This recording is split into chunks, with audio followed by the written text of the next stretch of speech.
to the house, but Okay. hello Yes, we did it. Little delay. I think we just needed a reset. Maybe we just needed a little more time together. Yeah, I think it was it. I don't know what it was, but we'll I'm just sure go with it had that. nothing Or to maybe do. someone was like, they had to fill up their tea and they didn't want to miss anything, and we just don't know who they are yet. The universal energy said, start over. Start over. Somebody just else take your time. It totally could not have been the fact that I am dysfunctional when it comes to technology, and I was so proud of myself. But okay, but we're back. Thank you. Thank you for being patient with me. Thank you. So I started off by saying that I was really impressed by you at the Eric Dalton conference.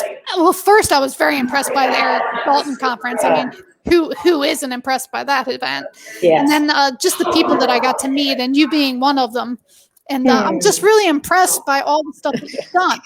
As a person who has employees and is on the ground with you in another state, but I understand what it's like. And I think that's where we really bonded, because we have both been on the ground working with employees and building our businesses from the ground up. So tell me just briefly a little bit about, it didn't quite go as I planned in my world. And it also didn't quite go as you planned in your world, but you're still getting it done. No, because can't isn't an option. So it's not an option. No, I'm not kidding. I think my mother would have preferred to hear me say a cuss word in high school than to say the word can't. Like, it just wasn't something we were allowed to have in our vocabulary. So I'm grateful for that now. But oh man, that whole mindset of the path you think you're going to be on, what journey you think you're going to follow, just like laugh at it now and know it's probably going to be the total opposite. So it's been amazing. I mean, the growth with it. I have always had a sports background, and I played college soccer, and my journey into body work was because of an injury. But if you know me today and knew me back then, it's like to ever think about to own a salon and spa would be the last thing, like absolute last thing that I would have ever put in my journey. Like, no way. But now we're going to celebrate 10 years of this business. Woo-woo! We've had as many as 41 employees, and everyone is employed. Add it to the list of my naiveness with so many things that I'm grateful for now, that I'm glad I didn't know what things were supposed to be like. I'm glad that I learned it all the hard way and thought practical. Like, I never knew and understood that being a cosmetologist, being an esthetician, being a massage therapist, it could be a career. Now, granted, I spent the first 10, 11 years of my journey doing the 10, 11, 12-hour days, and you got to keep the doors open and being your guest services team, being your own accountant, being your own banker, being your own, all the things. Like, you did everything. And at that time, too, I didn't share that part of my journey, did I? How I got into massage, my quick impulsiveness in life. So talking about the impulsive side, my career path was supposed to be in healthcare. And then I did that thing of starting to have babies too young. And not that was a bad thing. It's a blessing now, because I'm a young grandma right now of an 8-year-old grandson. But but it changed my path, right? I mean, I always had the sports background. I got injured. And after I had my children, I was pushing the 200-pound plus, and I needed to get fit again. So, real long story short, met my friend that's now been my 25-year partner of triathlon training at the pool. We were with our kids, and we both swim well, and she could bike and I could run. And I'm like, we should do a triathlon. So, we signed up for one, but then I ended up injured. And I felt like I was back to square one. So I've said through my journey of life, I've always lived like highs, lows, instead of like here. I'd like to live kind of here. My mother calls that hard-headed. But I got injured, and then I already paid like $300 at that time for an entry fee. I was racing. If I had to race with one leg, I was racing. But tried Western medicine things. It was a hamstring, what I would have called back then, a tight hamstring or hamstring pull. And did the pain pills, muscle relaxers, PT, all the typical stuff. You could just tell what they're going to tell you to do. Didn't work. And signed up. Somebody told me to get a massage. And although I was very, very, very stressed at the time with 3 kids under 5 and training and all life brought at that time, I didn't need a massage because I thought it was just that typical, do I take my underwear off? And is it in the dark room? The cheat. Like I didn't need that for stress relief, fixed my hamstring. So yeah, my massage school teacher was who I was recommended to, and 3 half-hour sessions and done. I was in such awe. That was on a Thursday. I raced that weekend. I came back from the race and I quit my job, got divorced and went to massage school because that's logical. But when you know, like it was in my soul that this is what I'm doing. My father was an engineer. I came back and told him what I was doing, and man, a few words, he just looked at me and went, I'm sorry, you're going to rub butts for a living. Yep. And it might be the best butt rubber ever. I mean, what do you say to that? I got feet. I got feet? rub feet. Yeah, I got feet. A little more specific there. But how ironic looking back too now. I mean, are the hips not like the game changer in body work? I mean, so be careful what you say you're not going to do, and be mindful that flexibility needs to happen in your world. I did my own thing and started at U of L, which is where I played sports. So I had great connections, and my path in my journey maybe a little different from the respect that I wanted to be respected in the massage world. It was making me angry that, do you want to flush out our athletes? No, I don't, and I'm not a masseuse. Like that identity was a real struggle for me because, it just was. So I wanted to speak their language. So my journey started with more like active release technique, Dr. Leahy. That first class, by the way, am I speaking a foreign language? Because I have no clue what you're talking about right now, but those are the times that I work best under pressure. Like I've got to step up my anatomy game, step up my nerve pathway game, step up my touch game. And that was great because that spoke that language. But then I'm like, I want to work with more teams. And they did at U of L, they did FMS screens. I'm going to speak your language. I got this. So I took FMS 1 and 2 and Gray Cook and started in that world. And it started making things make a little more sense. But I was getting confused because like this isn't what massage is supposed to be, but I made it work. And then I went to Eric Dalton's first class. And like a lot of people, I'm going through those techniques so quick. And again, it's that fine line. Like, are we supposed to move a joint that way? I'm not really sure. Do I even know what to do with all this when I get back home? But then gradually, that knowledge kind of, you start learning. I don't know if you had this experience. Every class I took, it now looking back, it's like, well, what language do you want to speak it in? It's all really about what your intention is. So when you learn about fascia in general, and you learn how to respect each layer of the body, each system of the body, be a little more intuitive, with things, slow down. Although I'm hyper all the time in that room, it's a different story. So I think there's so many therapists out there that are very confused when they come out. You're struggling with what identity am I supposed to have, as opposed to going, wait a minute, I'm a massage therapist. We got into this. Go back to the basics. What did you get into it for? To help people. Okay, so don't let the world put you into a box of labeling you. You're sports, you're this, you're that. No, you have a human body, and I'm learning how to work with it, and I'm going to help facilitate your healing. That's what we do. So that's really been a big part. My personal journey in massage is that I thought I needed to have all these classes, which I did. I mean, I'm grateful that I have all this knowledge, and I'm still a class junkie. But the more I learn, the more I'm understanding that the basics are where it's at, and slow it back down, be more connected with the person in the body. So, I'm going to talk about the spa thing, how this happened. Well, I'm just getting back on. I'm just trying to. I get so excited. I just love it. I still love it as much today, 20 years later, as I did the first day in school. Like, that's what's so amazing about it. It's so exciting. So I think what I'm getting from what you're sharing is your excitement really is about the fact that you've had a real personal connection with all these things.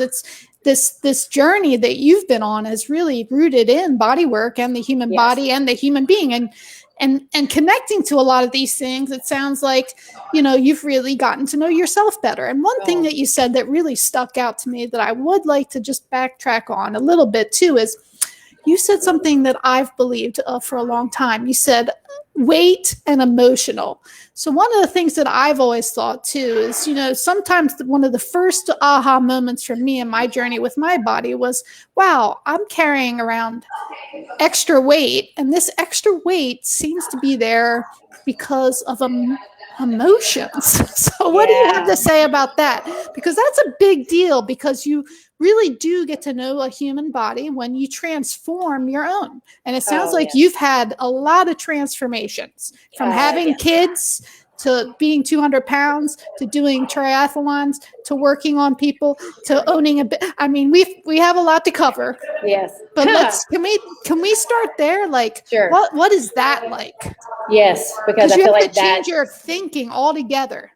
And isn't interesting? I find that this has been this aha moment for me too. That if you just look back at life, you spend the first maybe 10, maybe now less years, but 10 years, we'll say, coming into the world just free and non-judgmental and a place of purity, and you just love everything in life.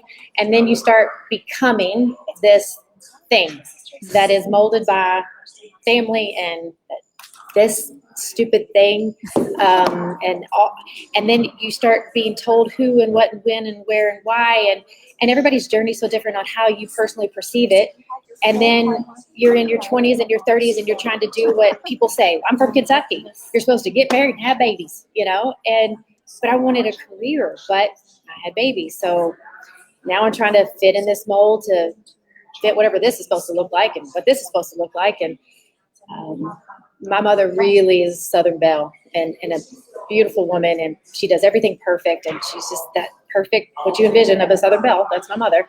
I wasn't allowed to wear jeans to school, so you had to be perfect. So I had this identity that no matter what I did, it wasn't enough. So here we go to the food, to the emotional part. So that was my outlet that I connected with, was food. So I had a very disordered relationship with food, and that was my challenge growing up. That carried with me. It's just that, it's that voice back here that you're not enough, but food makes it better. Nice. And then you're like, oh, but look at how I look now. And it just, talk about the repetitive stress cycle of the human body. That's the repetitive stress cycle of the brain. And then once I started having children, I had a purpose. So it's like, I see that a lot with women, that if your child gets pregnant younger than you think they should, there was a bigger reason. My daughter gave me the first sense of self, that I have a purpose bigger than myself.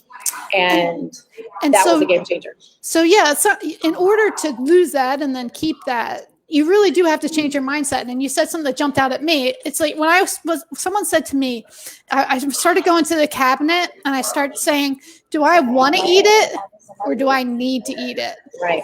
And most of the time I was doing it because I wanted it.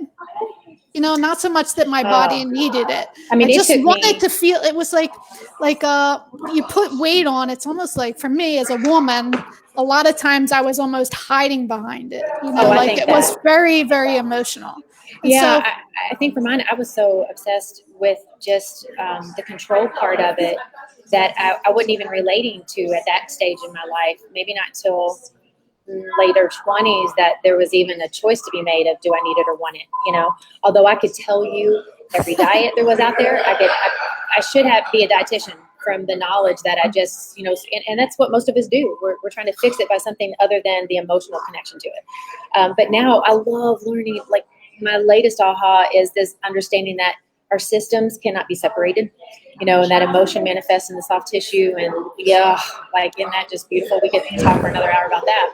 But going back to that original 10 years, and then it's like every 10 years, every decade, this big shift is going to happen. Some quicker than others, some have to have a bigger rock bottom. But it's interesting. I hit my 30s with 3 kids, and I've been divorced a couple times. Because you're supposed to fix it all by being married. That was like the ultimate. You're supposed to do that. And so I kept doing it, but then I'd get in it, and the Laura, quick, fast now, like, this isn't working, bye-bye. I'm not saying that's what you should do. But then in my 30s, I'm like, I need to kind of unbecome everything I've become. Okay. And then, I mean, now in our 40s, I would call it my give a damn gets a little more broken because I'm not trying to focus on that. I'm trying to grow myself, which finding my profession helped tie me to maybe my gift that where I was struggling with my identity of being enough, where, wait a minute, I naturally, I don't have a clue what this insertion origin is because I forgot that I studied that test, but I could feel it and move it and connect to a person. And that room, although I don't like closed spaces, that room felt comfort and my identity. It gives me goosebumps thinking about it. Might even make me cry here in a minute. But that sense of like, the shock and awe of the gift, right? That, did I just do that?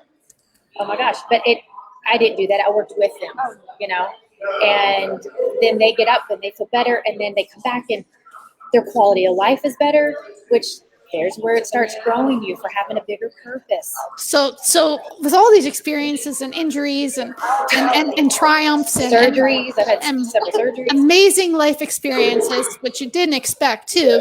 Like, so what we were talking about earlier, you own a spa with you've had up to 41 employees. 41 employees! And they're amazing. That is amazing. Anyway, but there with that lesson though, Diane, is because I think, God, for me, I'll speak in that term because that's what I believe, but God just keeps throwing you the challenges until you get the lesson, and you're going to keep getting it over and over and over it until you get it. You can't people please. Own a salon, you won't people please anymore because you can't. It's interesting. Again, I don't know how it happened or why it happened. I do now. One of the things that I think has been a huge revelation just through this conversation, and also a treat for me, and which I love talking to people who are as passionate as you and as honest and open, because I think one, it helps a lot of people. Yes. And two, the spa atmosphere, right? So here we are, right? They're putting on their robe, they're putting on their slippers, and we're feeling like we're not enough. We're body workers. We're massage therapists. We know our shit. What are we doing with this robe on and these slippers? But the thing is that's the biggest trick. Why not in spas? Yes. Why can't we be when the word massage therapist is spoken? Why can't we come to the table as these full beings? Yes. These whole people. We don't have to be oil spreaders. Oh, we man. could be if we need to be. Well, interestingly, how cool that you own a spa and you're able to bring this to, because a lot of people just don't know. They don't know what they don't know until they know. Just like you, just like me. I didn't know massage would change my life. You didn't know massage would change your life. And here we are with you with 41 chances, 31 chances, So I just want to, first of all, say that you are enough and you're killing it. Thank you. It's awesome when you're in there trying to just stay above water is when you really develop your gift. You really start becoming good. I didn't realize till the last couple of years that, and I can confidently say it now, where I used to shy away from things like this. I am good at business. I am good at healing the body. I am good at mentoring and coaching. And I only realized that because people started reaching out to me to do it. So I feel like I'm just now beginning to understand my purpose on a bigger picture. And when I look around this business, and I got an employee even standing next to me, and I don't even like the word employee, I got a team member standing next to me, that where our culture is one that you can have a career. So drop that label out. Why would you want, now I look at it and go, why would you want to do everything on your own in a small room by yourself? Like, number one, it's not even safe and you're stressed out. And the only way to make more money is to do more hands-on, which makes no sense. No paid vacation. You got to plan for years to take the class, and then you're not making money. Then you don't have retirement and blah, blah. So I took the opportunity when it came my way to create an environment of everything I would have ever wanted when I was that single mom being a massage therapist.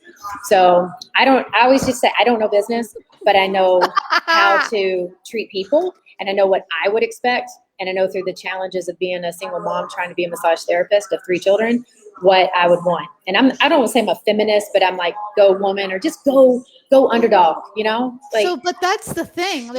For me, I feel like I've brought that to my business. yes. We have paid time off at Yes. Freedom Massage. Woo! You don't pay for your CEUs at Freedom Massage. Nope. You know, unless we do something special. Sure. And we add something. But you know, I've tried to create an environment that I always wanted to work. Yes. Right? Yes. So not only do some of us massage therapists have the duty to be excellent massage therapists, some of us have the leadership qualities to help other massage therapists just have a nice life. Yes. I mean, that's it. That is totally it. So I live next to a military base, Fort Knox in Kentucky. I don't know if you picked up on the accent or not, but from the South, but maybe. Okay. Well, there you go. Surprise. I'm from Kentucky, y'all. And Fort Knox is just right up the road. And I would say about 2007, 2008, they brought their entire human resources command to our area. So it brought 8,000 very cultured, six-figure kind of income and above to our area. And our community is only 25,000 proper. So almost half of our population moved into the area. So we obviously grew really quick. And I was in a clinic because I wanted to identify as that sport injury medical clinic. I'm ready when insurance starts taking it. You know, here I am. Hear me roar. I traveled with sports teams. I worked at the Olympics. So like my resume was kicking butt, but I was exhausted. And at the end of the day, there was nothing left. And our great business was going bad. And then all of a sudden, opportunity. And the guests that I had, clients that I had at the time, a couple of great businessmen that are like, Laura, you've got to work smarter, not harder. You know, so people sharing with me and giving to me to help, which is why I feel like I need to do that for other people now. Quit just selling a foam roller and a ball. Like, let's find a lotion. So honestly, I'll say that all of this was, I was just looking for a lotion. That's all I was doing. And then I wanted a product that spoke to me. Like I'm not a salesperson. Do not make me sell. I hate selling, and I'm always asked to sell because I can talk. Like, no, I have to believe in it. So I found Aveda. Aveda's, most people know something about Aveda. Around 9,500 salons and spas in the world. But for 42 years now, the ingredients, we've always been vegan. We've always been natural. The source, like when you buy a product off that shelf, you're helping indigenous women around the world create jobs for them. We put them in the fair trade agreement. So it was like that passion of, okay, I can sell this lotion. But here's my quick, fast, and now. I'm like, yes, signed the papers, gave them a blood sample, all the things they required you to do. And then they said, now if you carry skincare and body care, which was lotion, you also have to provide those services. Okay, I didn't even know what an esthetician was. No clue. I thought facials were something rich women did when they had nothing better to do with their time. I don't know. I was sport. And, but, I say I didn't know business, but I'm smart enough to know I don't need to reinvent the wheel. I just need to make it roll my way. So I am going to listen and learn and then start calling up people and asking questions when I have a challenge. So literally in September of 2011 until December 2013, I went from 600 square foot renting rooms to 2 people to 5,000 square foot and a salon, a spa, 41 employees, and a yoga studio. And I was still working behind the chair, still working with U of L, still traveling, still raising 4 children at that point. I did remarry and have another baby. So it was stressful, but you're in it.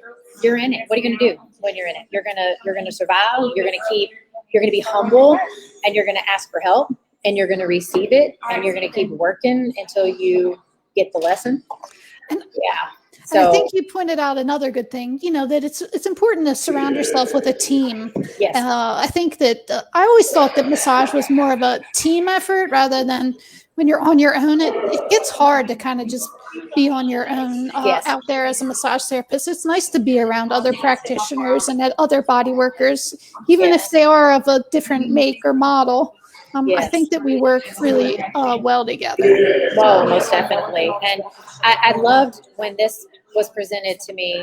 At first, it scared me to death because they said, now you need to employ your people. You can't booth rent. You can't room rent. I'm like, okay, cool. Sounds great. Like, I had no clue. Like, hey, yeah, we can do that. Great. So, okay, I got to interview people now and you're hired, right? Yeah. I didn't even have a handbook. Not even a handbook. I just thought everyone went to the Nancy Hauser School of Life and that you knew how to dress and you knew how to talk and you came to work on time, and I had no clue. You can only imagine what a clue I got for the first 5 or 6 years. I was right there with you, probably Yes. just down up north a little bit more.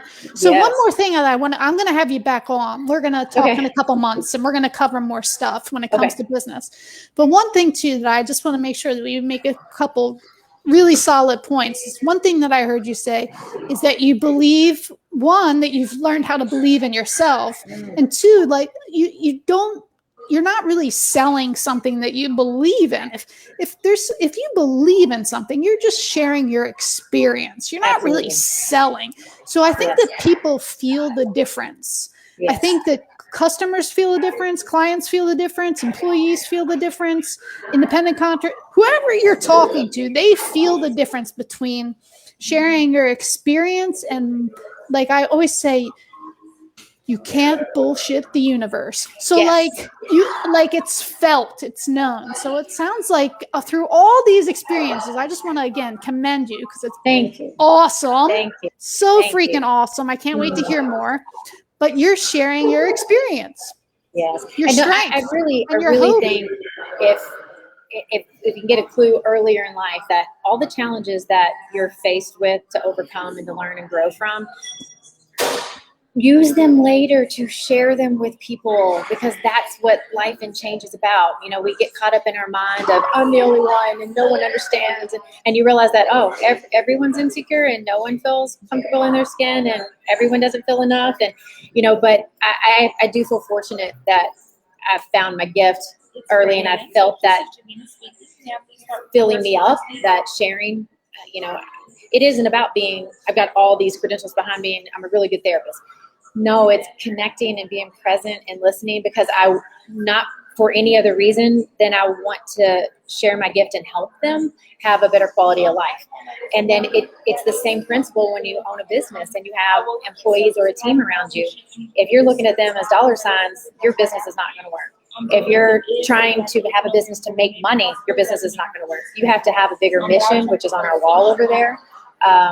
And an intention for a culture that you want to create, that's what we come back to. So quality versus quantity. I mean, we're booked out right now till October, and it is what it is. I mean, I'm not going to sacrifice quality, for quantity. So I'd rather turn you away so I can guarantee the experience you're going to have is one that everyone in here feels similar or is on the journey to that. They want that. Well, I can groom that, and I've got a heck of an amazing salon director that, talk about a mentor. I mean, she just has this energetic way to connect with them when I can't.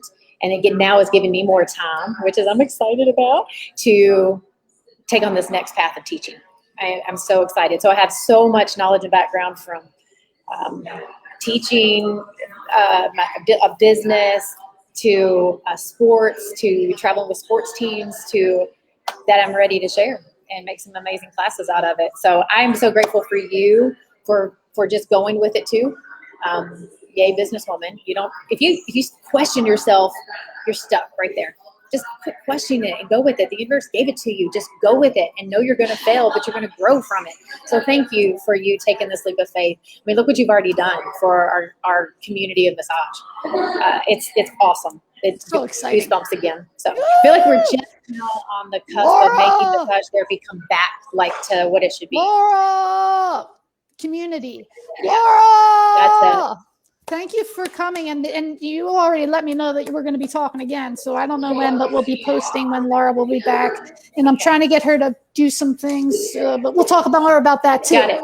Laura, Got it. Thank you. Hang tight. I'm going to end this now. Thank you for joining us. We'll see you again. Okay. Thank